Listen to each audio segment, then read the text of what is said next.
मैं कई दिनों से बेरोज़गार था। एक एक रुपये की कीमत जैसे करोड़ लग रही थी। इस उठापटक में था कि कहीं नौकरी लग जाए। आज एक इंटरव्यू था, पर दूसरे शहर जाने के लिए जेब में सिर्फ 10 रुपये थे। मुझे कम से कम 200 रुपयों की ज़रूरत थी। अपने इकलौते इंटरव्यू वाले कपड़े रात में धोए, पड़ोसी की प्रेस मांग के तैयार कर पहन, अपने योग्यताओं की मोटी फाइल बगल में दबाकर 2 बिस्कुट खा के निकला।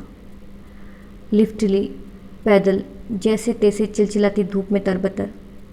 बस इस उम्मीद में स्टैंड पर पहुंचा कि शायद कोई पहचान वाला मिल जाए जिससे सहायता लेकर इंटरव्यू के स्थान तक पहुंच सकूं।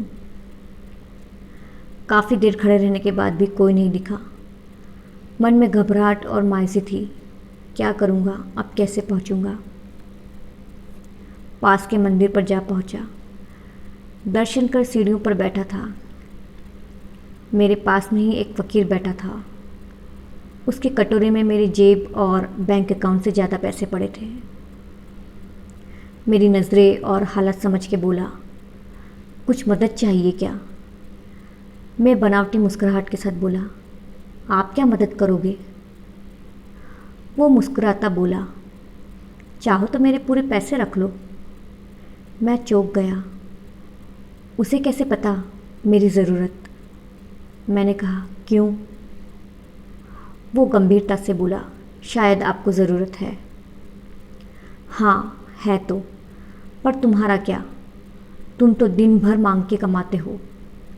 मैंने उसका पक्ष रखते हुए कहा। वो हंसता हुआ बोला, मैं नहीं मांगता साहब, लोग डाल जाते हैं मेरे कटोरे में पुण्य कमाने के लिए। मैं तो फ़कीर हूँ, मुझे इनका कोई मोह नहीं। मुझे सिर्फ भूख लगती है, वो भी एक टाइम, और कुछ दवाइयाँ, बस। मैं तो खुद ये सारे पैसे मंदिर की पेटी में डाल देता हूँ। वो सहज था कहते कहते।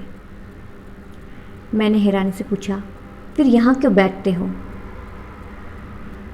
ज़रूरतमंदों की मदद करने, कहते हुए वह मंद मंद मुस्कुरा रहा था। मैं उसका मुंह देखता रह गया।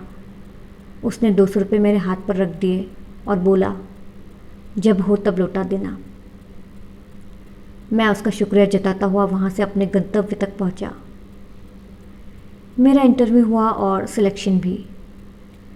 मैं खुशी खुशी वापस आया। सोचा उस फ़कीर को धन्यवाद दे दूँ। मैं मंदिर पहुँचा। बाहर सीढ़ियों पर भीड़ लगी थी। मैं घुस के अंदर पहुँचा। देखा वह फ़कीर मरा पड़ा था। मैं भौचक्का रह गया। मैंने दूसरों से पूछा, यह कैसे हुआ? पता चला वो किसी बीमारी से परेशान था, सिर्फ दवाइयों पर जिंदा था। आज उसके पास दवाइयाँ नहीं थी और ना उन्हें खरीदने के पैसे। मैं अवाक सा उस फ़कीर को देख रहा था। अपनी दवाइयों के पैसे वो मुझे दे गया था। जिन पैसों पे उसकी ज़िंदगी का दारोमदार था, उन पैसों से मेरी ज़िंदगी बना दी थी। भीड़ में से कोई बोला, अच्छा हुआ मर गया ये भिखारी। ये भिखारी भी सारे बोझ होते हैं, कोई काम के नहीं। मेरी आंखें डबडबा आई। वो भिखारी कहाँ था? वो तो मेरे लिए भगवान ही था, नेकी का फरिश्ता, मेरा भगवान। भगवान कौन है, कहाँ है, किसने देखा है? बस इसी तरह मिल जाते हैं।